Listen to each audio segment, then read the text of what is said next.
इस कच्चे घर में वो बाला श्री कृष्ण कृपा के प्रसाद रूप से आकर के निवास करने लगी। वो वृषभानुपुत्री जिसने अपना बाल्यकाल बहुत ही लाड़ में व्यतीत किया, वो धीरे धीरे 7 वर्ष की हो गई।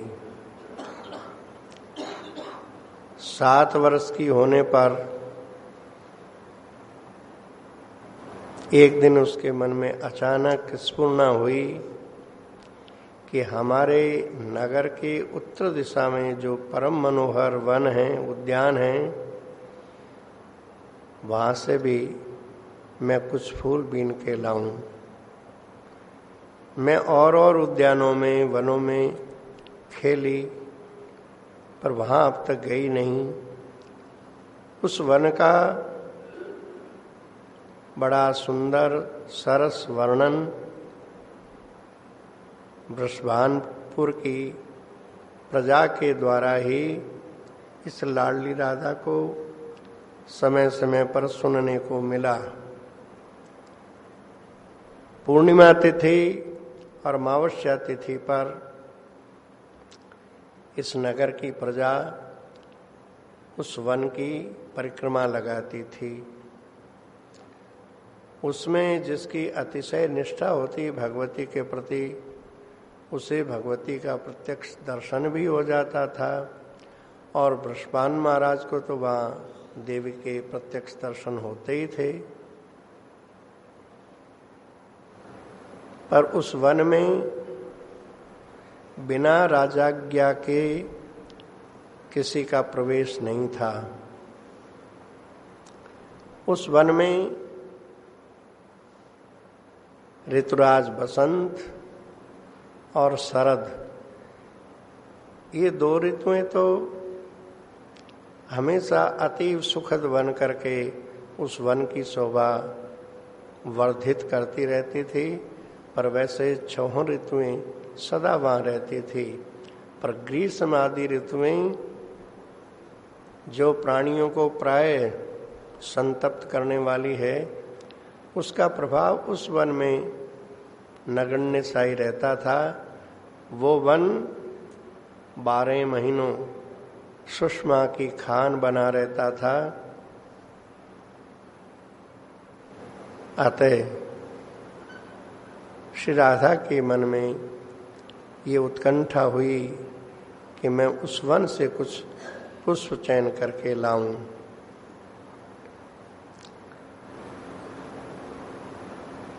श्री राधा खेलने जाती है तो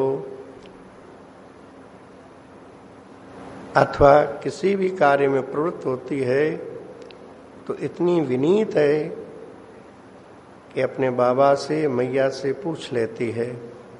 अतः आज भी मैया के पास आकर के बड़ी ही पीयूष भरी वाणी में माँ से कहा, मैया री,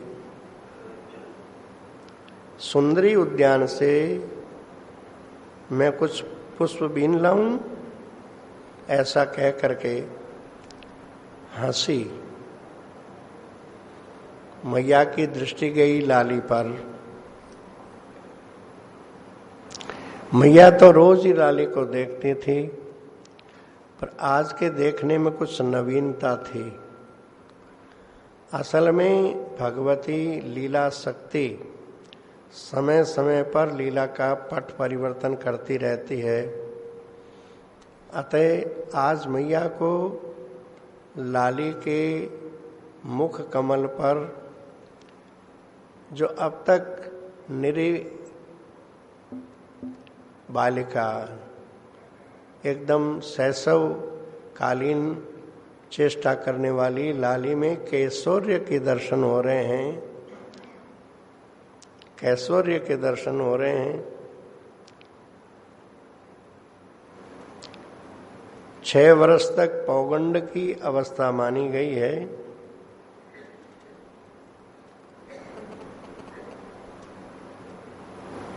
पर 7 वर्ष की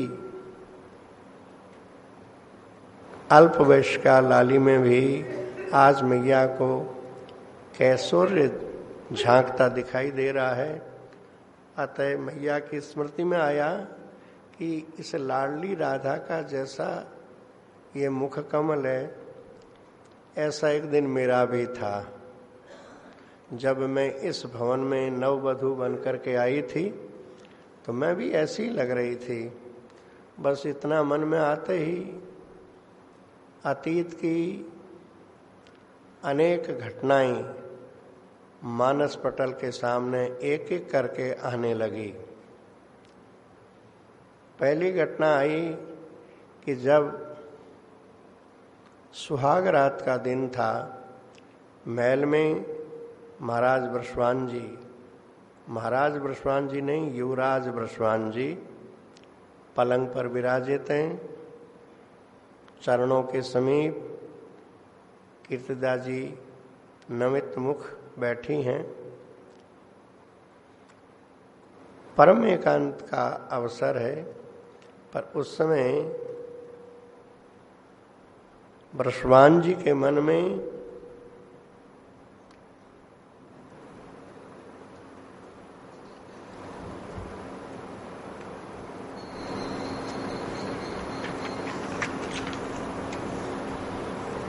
ज्योतिर्मय भाव जगा। शब्द पर ध्यान देने की आवश्यकता है। ज्योतिर्मय भाव जगा, अंतर को आलोकित कर देने वाला भाव जगा। अंतर को आलोकित करने वाला भाव कौन सा होता है?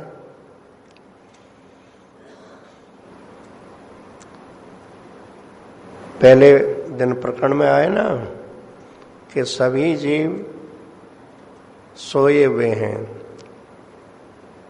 अज्ञान निद्रा में सोए हुए हैं। वो व्यवहार जगत में तो जग रहे हैं, लेकिन परमार्थ जगत के संबंध में सोए हुए हैं। आज महाराज वृषभान जी के अंतस्थल में ज्योतिर्मय भाव जगा। जानिए तबई जीव जग जागा, जब उर बल विराग,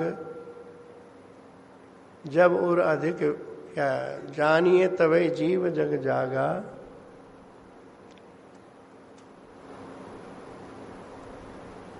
मानस में मानसकार कहते हैं कि जीव कब जगा जानना चाहिए? जब हृदय में वैराग्य का बल प्रखर हो जाए। जागतिक प्रापंचिक सभी प्रकार के इंद्रिय सुखों से मन उपराम हो जाए। जानिए मन तब बिरुज गुसाई, जब उर्बल विराग अधिकाई।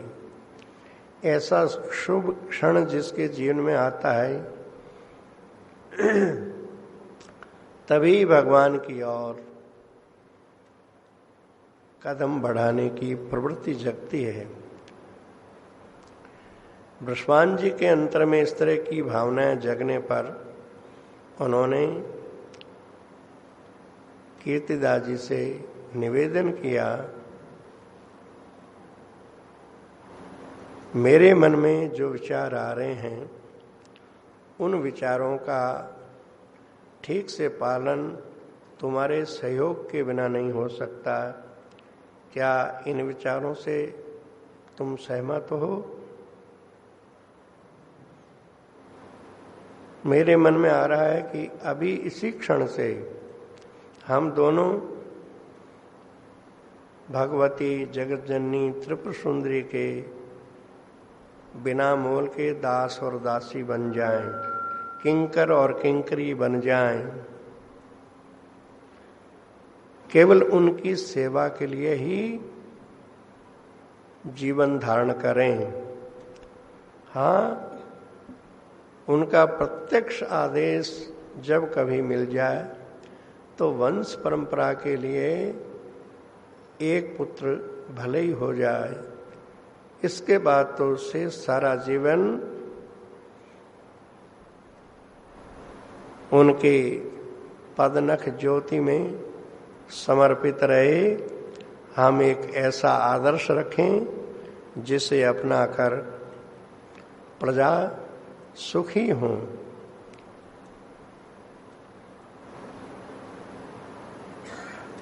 कीर्तिदास जी के जीवन में सहधर्मणी संबोधन अक्षर से खरा उतरता है। महाराज की रुचि में अपनी रुचि का सर्वथा सर्वांश में लय कर देना क्यों न हो। एक कीर्तिदास जी कोई सामान्य नारी नहीं है। रावल नरेश महाराज बिंदु के यहाँ कीर्तिदास जी और कीर्तिमती यज्ञ कुंड से प्रकट हुई है, अयोनिजा है। भगवान की युगल की होने वाली महाभावमयी लीलाओं की ये आधारशिला है।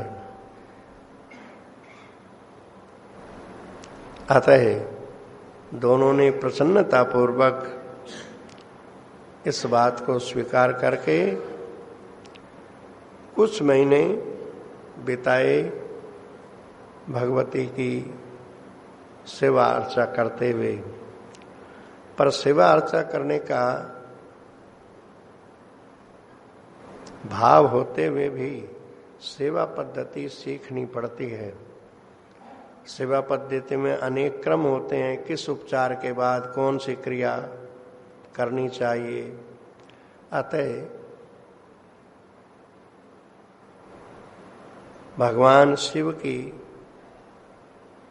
शिशिर ऋतु में शिवरात्रि जब आई तो इन दंपत्ति ने अपने ऋषि तुल्य सद्गुरु से श्री भागुरी जी से विधिवत निगमागम सम्मत शिक्षा और दीक्षा और शिक्षा इसका बड़ा तालमेल है। शिवरात्रि से लेकर के हरिशयनी एकादशी आषाढ़ शुक्ला एकादशी तक पूजा पद्धति को सीखते रहे गुरुदेव से।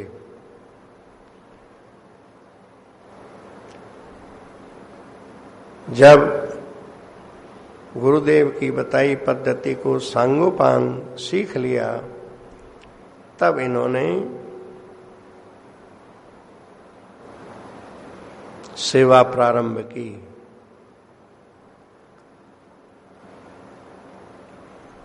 एक प्रश्न यह होता है कि हरिशयनी एकादशी के दिन तो सारा देव सो जाता है, उस समय कोई विशेष शुभ कार्य नहीं किए जाते और महाराज इतना बड़ा दायित्व भगवती की सेवा का हरिशयनी एकादशी के दिन ही क्यों ले रहे हैं।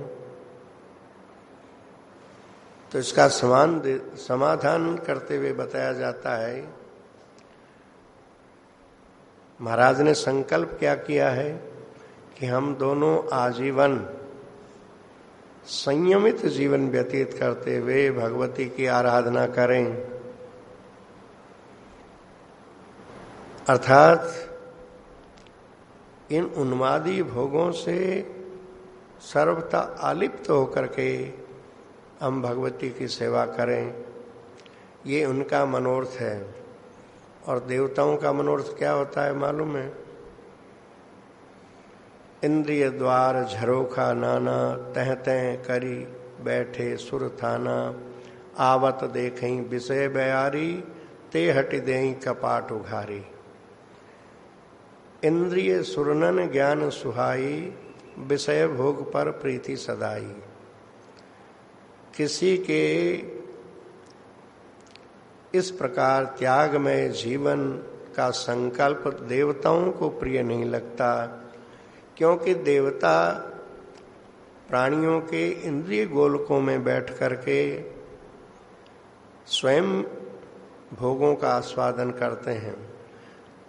अतः वे सोचने लगे हैं कि यदि इसने विरक्त जीवन अपनाया तो हमें इंद्रियों के गोलकों में बैठ करके कुछ मिलने वाला है नहीं। अतः वे विघ्न उपस्थित करते हैं, छल बल किसी प्रकार से उसके इस निश्चय को डिगाने का प्रयास करते हैं। अतः गुरुदेव ने तिथि हरिशयनी एकादशी निश्चित की। दूसरा प्रश्न उठता है कि महाराज ने तो आजीवन व्रत लिया है ना, यदि 4 महीने बाद देवता उठ जाएंगे तो फिर तो विघ्न करेंगे ना। तो इसका उत्तर है कि भगवती की आराधना प्रारंभ करने पर उस आराधक में वो आराधक इतना तेज संपन्न हो जाता है कि उसकी ओर देखने का किसी भी शक्ति में साहस नहीं रह जाता है। सीम की चापी सकई कोई तासु, बड़ रखवार रमापति जासु। रमापति के रक्षक की मर्यादा का कौन उल्लंघन कर सकता है? जब रमापति के सेवक का भी कोई अनिष्ट नहीं कर सकता तो ये तो पराशक्ति है। इसकी तो आराधना ब्रह्मा विष्णु महेश भी करते हैं। ये आद्या शक्ति है। इसके उपासक को देवता विचलित कर दें असंभव। हाँ, एक बार उसमें लगते समय थोड़ी सावधानी रखने की आवश्यकता है। भगवती स्वीकार कर ले अर्चा और अर्चक को आशीर्वाद दे दे तो फिर तो उसमें असीम सामर्थ्य आ जाती है।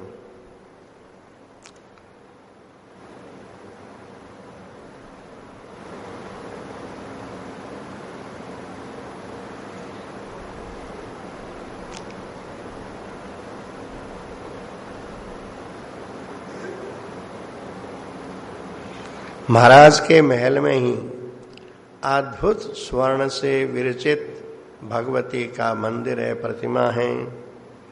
अद्भुत स्वर्ण, इस अद्भुत शब्द से ये संकेत किया जा रहा है कि जो सोना हम लोगों की दृष्टिपथ में ऐसा सोना नहीं है। ये भगवती का विग्रह ही चिन्मय है। ये देखने में स्वर्ण विरचित लग रहा है पर वो स्वर्ण भी साधारण नहीं है। अद्भुत स्वर्ण से विरचित, और फिर उसका प्रभाव ऐसा है कि भगवती के सामने जाते ही चै चित्त की वृत्ति कहीं पर हो, सामने जाते ही उसका चित्त एकाग्र होकर के भगवती के चरणों में सिर नमित हो जाता है और सब कुछ भूल करके एक समाधि की सी अवस्था हो जाती है। पर्याप्त विलंब होता देख करके प्रहरी ही होश कराता है कि भगवती के श्री चरणों में पुष्पांजलि अर्पण कर दो।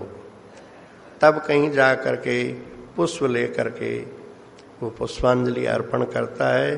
पुष्पांजलि तो प्रतीक है, वो अपने आप को ही अर्पण कर देता है।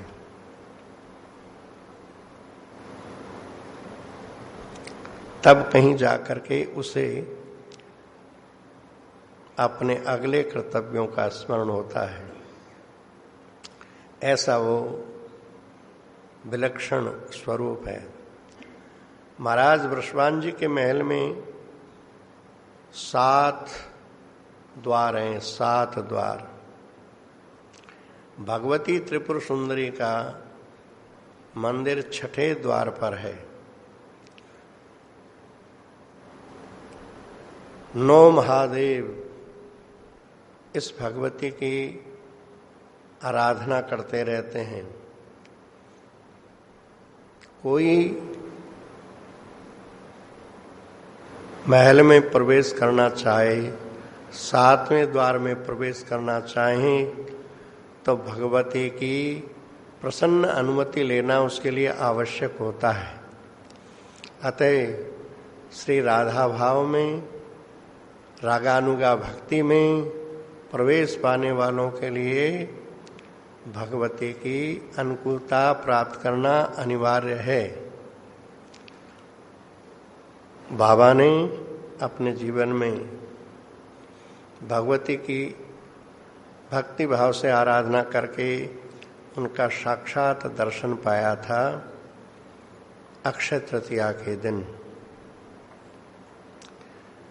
तब भगवती प्रसन्न होकर के संकेत करती है, तो अगला द्वार, 7वां द्वार, ये 9 महादेव हैं, यही जाकर के उसको द्वार को खोलते हैं और प्रवेश करवाते हैं। इतनी महिमामयी इस भगवती की उपासना के लिए महाराज अभी युवराज रूप में ही हैं।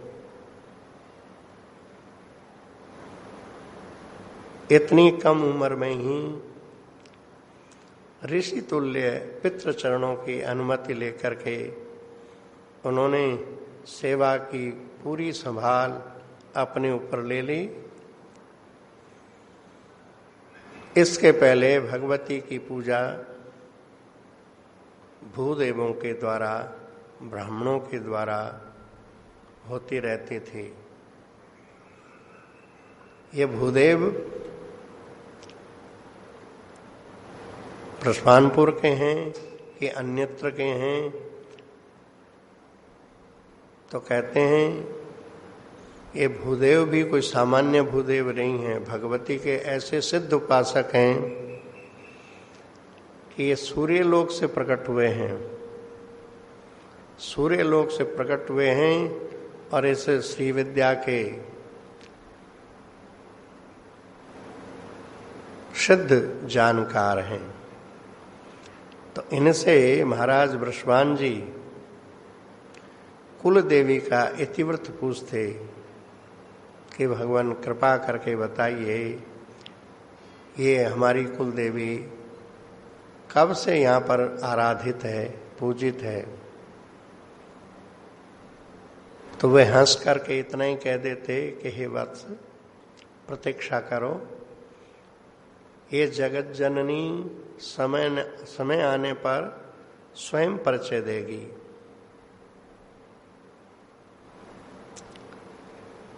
इतना कह करके सेवा की सारी व्यवस्था अतिशय विनम्र युवराज को सौंप करके उनके सिर पर अपना दक्षिण कर कमल आशीर्वाद प्रदान करते हुए, रखते हुए कहा, वत्स तुम्हारी जय हो। इतना कह के अंतर्हित हो गए। ये अंतर्हित होना सामान्य बात नहीं है।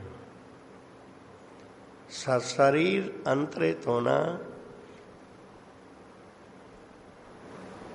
आगम और निगम शास्त्रों के अनुसार, दर्शन शास्त्र और तंत्र शास्त्र, ये दो ऐसे हैं, इनका सम्यक जिसको ज्ञान होता है उसमें ये सिद्धियां स्वतः आ जाती है। अतः ये आशीर्वाद देकर के अंतरित हो जाते हैं, क्योंकि ये समझ जाते हैं कि अब जैसा सेवक हमको चाहिए था वैसा कुशल, बुद्धिमान और अतिशय विनम्र युवराज वृषभान जी हैं। उस दिन से लेकर के 70 वर्ष 9 मास और 2 दिन तक अविराम श्रद्धा पूरे हृदय से महाराज ने और कीर्तिदा जी ने भगवती की ऐसी सेवा की जिसकी तुलना नहीं की जा सकती। महारानी के लिए सधर्मणी संबोधन सार्थक हो गया।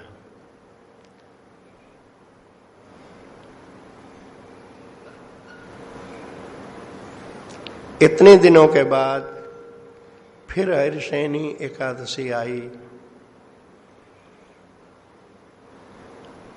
उजियारी रात है, आकाश एकदम बादलों से रहित है, चंद्रमा की ज्योत्सना छिटकी हुई है, तारे टिम टिम करते हुए हंस रहे हैं।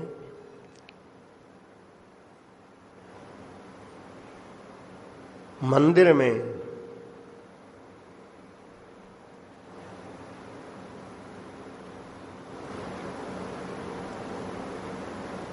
पूजा अर्चा के लिए महारानी पधारी हुई है, बहन भी साथ में है।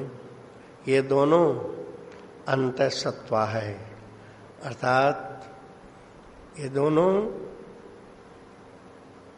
गर्भिणी अवस्था में हैं।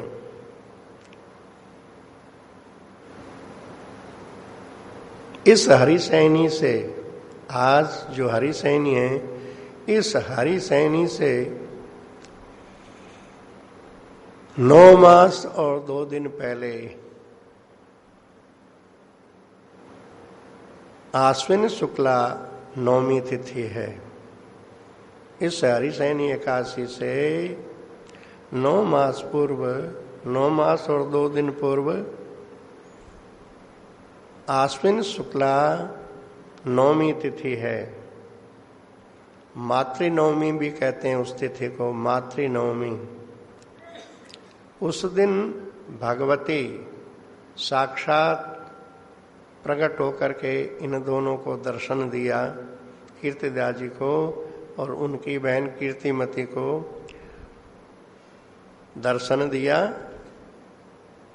और साथ में एक संदेश दिया।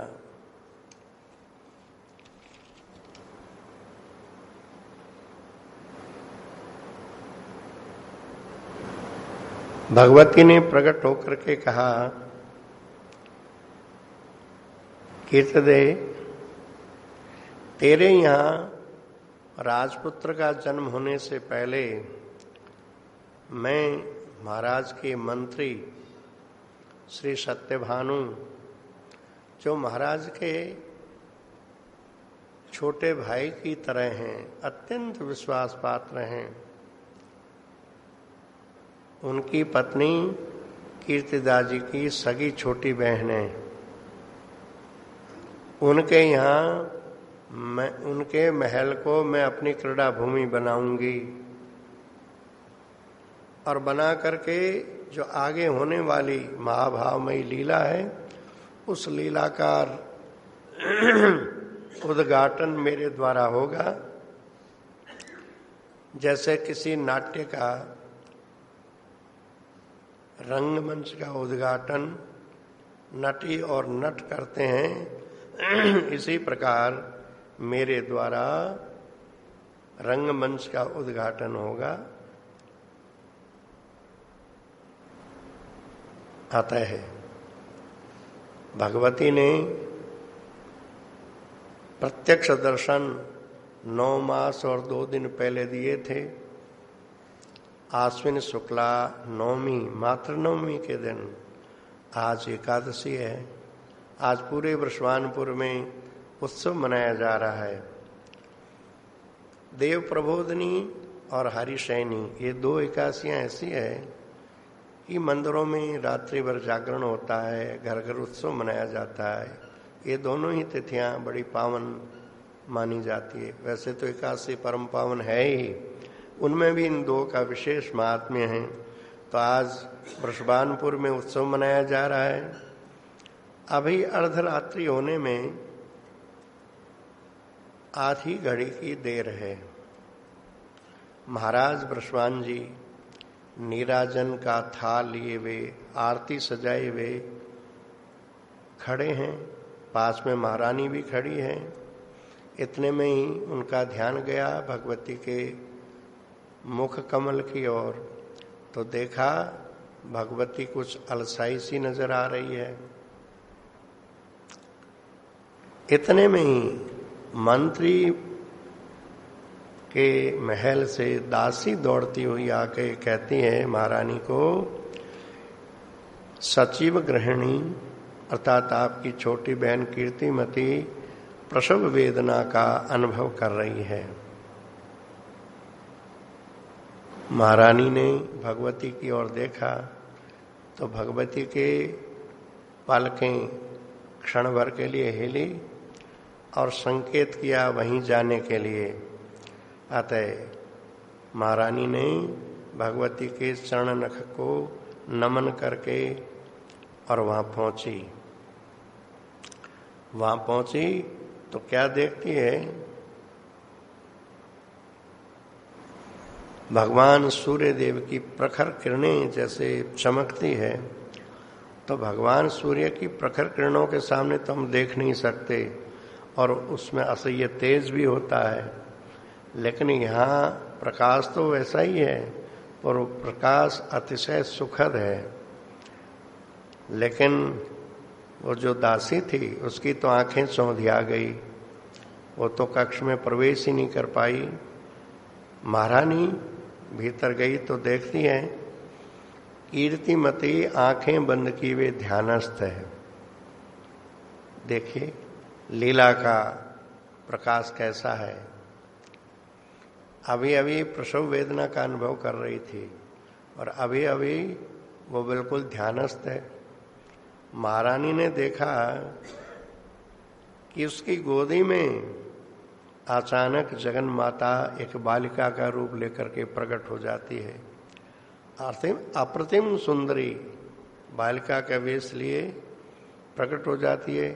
इसको केवल महारानी ही देख रही है, केवल महारानी देख रही हैं।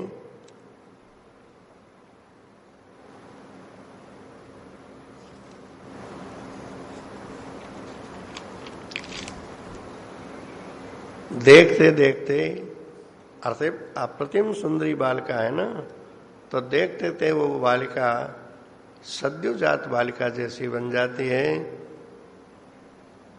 वे नाल आदि वस्तुएं तुरंत के जन्मे हुए बालक में जैसे होती हैं वे सब प्रकट हो गई और वो बालिका रोने लगी। बोले उसका रोना कैसा है कि जैसे कोई वीणा के तारों को झंकृत कर दे, ऐसा सुंदर सुखद मधुर रुदन। ऐसा लगता है कि आज नारायण तो निद्रित हुए हैं और ये नारायणी इधर जग गई है। और छोटी सी बालिका के मुखमंडल पर श्री जैसी लक्ष्मी जैसी ही सुंदर प्रभा है, अंगों में वैसा ही दुस्सह तेज है। दर्शक देख करके आनंद में विमूढ़ हो गए, आनंद में झूम उठे। इस बालिका का नाम ही कुंदवल्ली आगे जाके रखा जाता है, कुंदवल्ली। ये महाभावमयी ब्रजलीला में श्री राधा रानी के परिक्रम में सबसे पहले कुंदवल्ली जी का ही आगमन होता है। ये कुंदवल्ली जी साक्षात भगवती ही है, लीला सूत्रधारणी बन करके प्रकट हुई है। इनका ही दूसरा स्वरूप ललिता जी के रूप में श्री शारदा देवी के यहाँ, ऋषियोग भानु के यहाँ आगे होगा।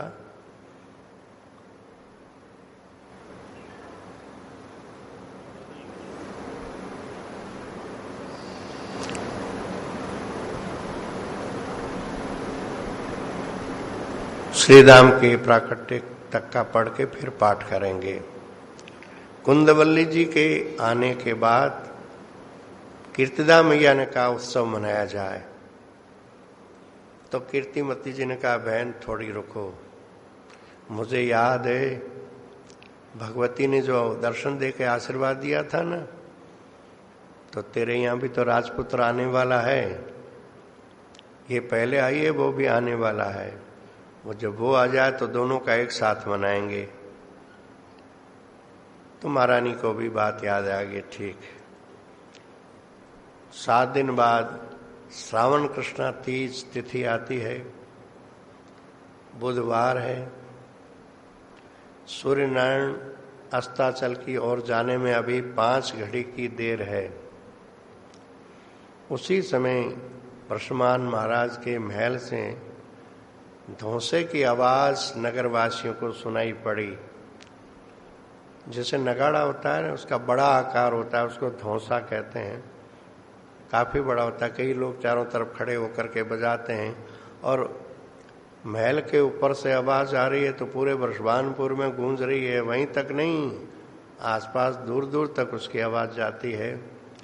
उससे सबको ये संदेश मिल गया कि महाराज के यहाँ राजपुत्र का जन्म हो चुका है। अब जन्म की बात सुन करके सब बधाई लेकर के चलते हैं, एक से एक आगे पहुंचने की चेष्टा करते हैं। तो कहते हैं जिन्होंने उस बालक की शोभा देखी, तो कहते हैं देखने वाली तो आंखें हैं, देखने वाली आंखें हैं, वो बोल नहीं सकती, और बोलने वाली वाणी है, उसने देखा नहीं, अतः उसका यथार्थ वर्णन तो नहीं हो सकता।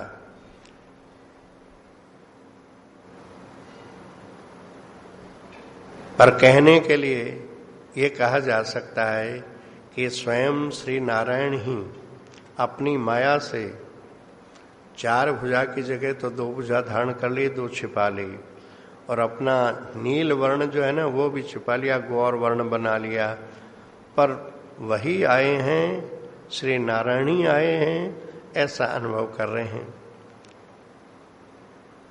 2 पर्वतों के बीच में बसी हुई ये राजपुरी बृषभानपुरी में 22 दिनों तक जन्मोत्सव का उत्सव चलता ही रहा। वहां के कण कण में सुख का कंपन सबको आह्लादित करता रहा है। रात्रि में महलों पर, घरों पर रत्नों की ज्योति जगमग जगमग करती हुई इन नवतने और आमात्य सुता अर्थात मंत्री की पुत्री कुंदवल्ली की भावी यश का मानो बखान कर रहे हैं। राजपुत्र के आने पर दोनों का सम्मिलित उत्सव मनाया गया। 15 दिन तक तो 30 से श्रावण कृष्णा 30 से श्रावण शुक्ला 30 तक, और 7 दिन वे 22 दिन, तो कहते हैं 22 दिन तक वहां के कण कण में इस आह्लाद का अनुभव सब कर रहे हैं। ये दोनों सहोदरा बहनें हैं।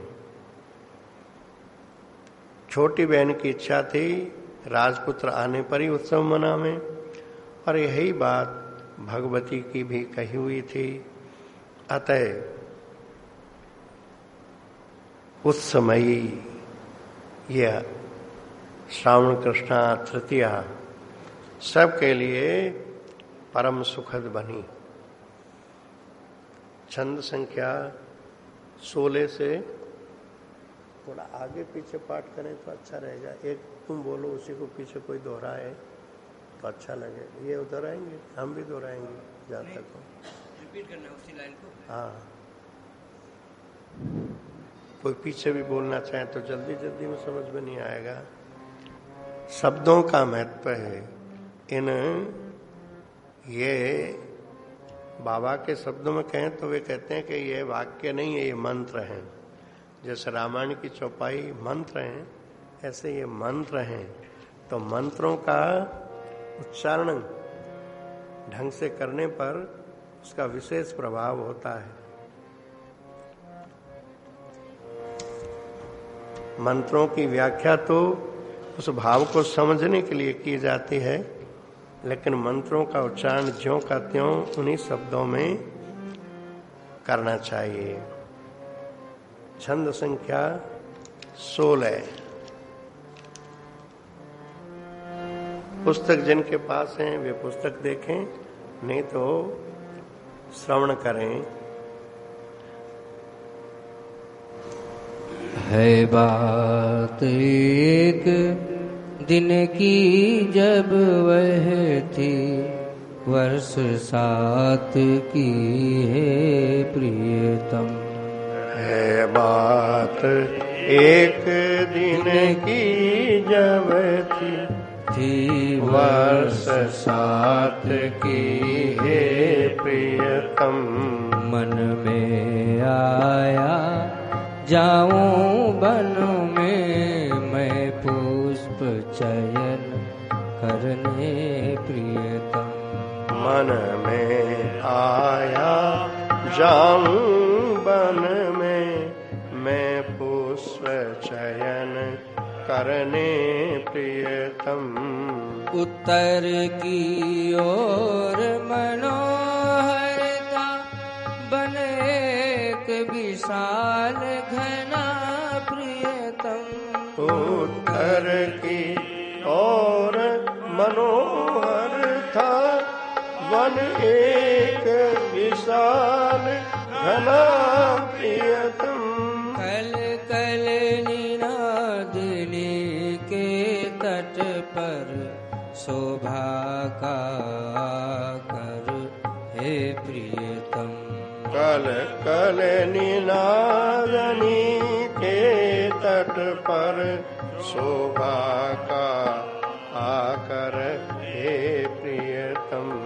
रहते थे मानो सदा वही, ऋतुराज शरद दोनों प्रियतम। रहते थे मानो सदा वही, ऋतुराज शरद दोनों प्रियतम। पर था निषेध उस कानन में, सबके जाने का है प्रियतम। पर था निषेध उस कानन में, सबके जाने का हे प्रियतम। अनुमति राजा की लेकर ही कोई जाता था हे प्रियतम। अनुमति राजा की लेकर ही कोई जाता था हे प्रियतम।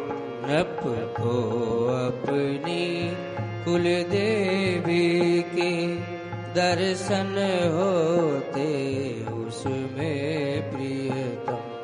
नृप को अपनी कुल देवी के दर्शन होते उसमें प्रियतम। अतएव पूर्णिमा जब आती, तिथि तथा अमावस की प्रियतम। अतएव पूर्णिमा जब आती, तिथि तथा अमावस की प्रियतम। उस बन की देती फेरी, जो प्रजा राज की थी प्रियतम। थी उस वन की देती फेरी, जो प्रजा राज की थी प्रियतम। उनमें जिसकी अतिशय निष्ठा देवी की होती थी प्रियतम। जिसकी अतिशय निष्ठा देवी की होती थी प्रियतम। उसको दर्शन हो जाता था प्रत्यक्ष दीप उनका प्रियतम। उसको दर्शन हो जाता यक्ष दिव्य उनका प्रियतम। अतुलित पवित्रता का अनुभव तो सबको ही होता प्रियतम। अतुलित पवित्रता का अनुभव तो सबको ही होता प्रियतम।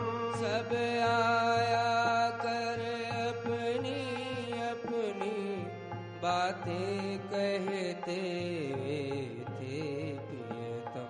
सब आकर अपनी अपनी बातें कहते वे थे प्रियतम। तनया ने थी सुनी वही उनसे बन की गाथा प्रियतम। तनया ने भी सुनी वही उनसे बन की गाथा प्रियतम। उत्कंठित अतः हुई वह थी जाने के लिए वहाँ प्रियतम। उत्कंठित अतः हुई वह थी जाने के लिए वहाँ प्रियतम। वह जननी से आकर बोली पीयूष भरे स्वर में प्रियतम। वह जननी से आकर बोली पीयूष भरे स्वर में प्रियतम। कुछ फूल भी न लाऊं मेरी उस बन से और हंसी प्रियतम। कुछ फूल बीन लाऊं मेरी उस वन से और हंसी प्रियतम। भर आँखें रानी की आई सुनकर फिर जब देखी प्रियतम। भर आँखें रानी की आई सुनकर फिर जब देखी प्रियतम। किशोर बयस की लाली सी नव नव पर पुत्री के प्रियतम। कैशोर वयस की लाली सी नव मुख पर पुत्री के प्रियतम। लोचन के आगे नाची उठी रानी के जीवन की प्रियतम। लोचन के आगे नाच उठी रानी के जीवन की प्रियतम।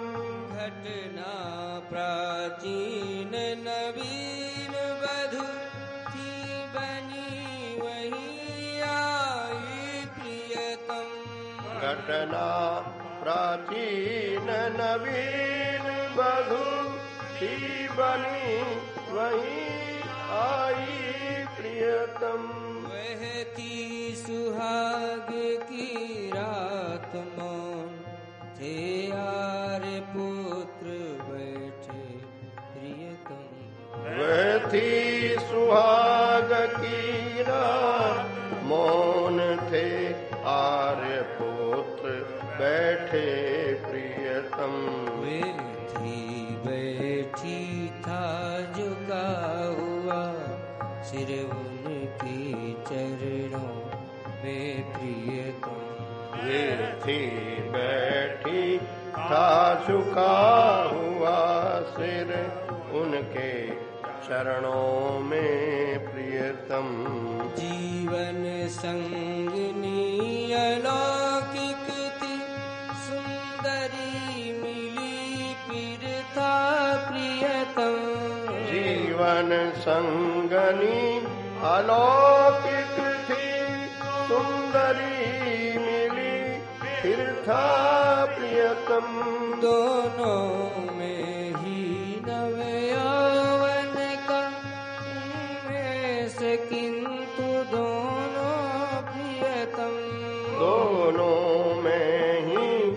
नव यौवन का उन्मेष किंतु दोनों प्रियतम हो गए विरत उन विषयों के उन्मादी भोगों से प्रियतम हो गए विरत उन विषयों के उन्मादी भोगों से प्रियतम जागा अंतस्थल में सहसा ज्योतिर्मय भाव अहो प्रियतम जागा अंतस्थल में सहसा ज्योतिर्मय भाव अहो प्रियतम हम दोनों अभी इसी क्षण से हो चुके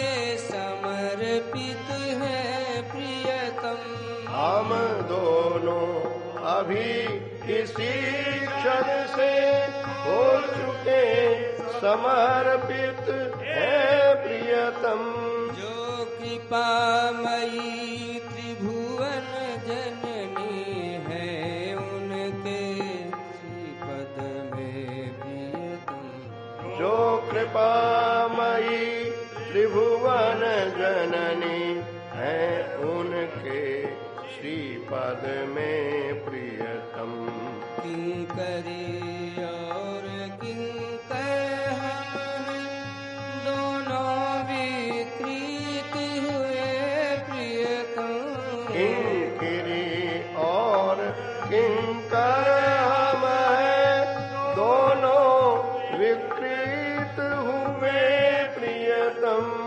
केवल उनकी ही सेवा अब जीवन पर्यंत करे प्रियतम केवल उनकी ही सेवा अब जीवन पर्यंत करें प्रियतम उनका आदेश भले जब हो तब एक पुत्र बस हो प्रियतम उनका आदेश भले जब हो तब एक पुत्र बस हो प्रियतम जो परंपरा का नृपकुल की निर्वाह वीर कर दे प्रियतम जो परंपरा का नृपकुल की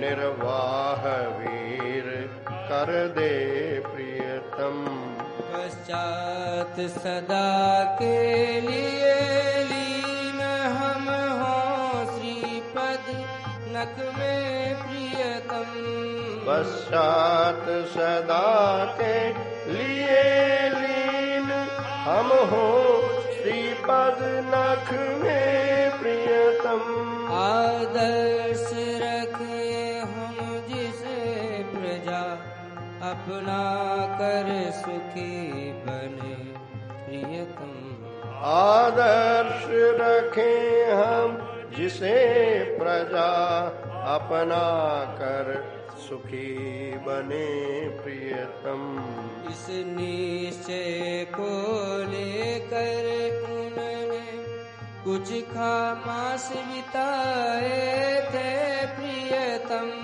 इस निश्चय को लेकर उन्होंने कुछ मास बिताए थे प्रियतम आई जब रात सदा शिव की उस बार शिशिर ऋतु में प्रियतम आई जब रात सदा शिव की उस बार शिशिर ऋतु में प्रियतम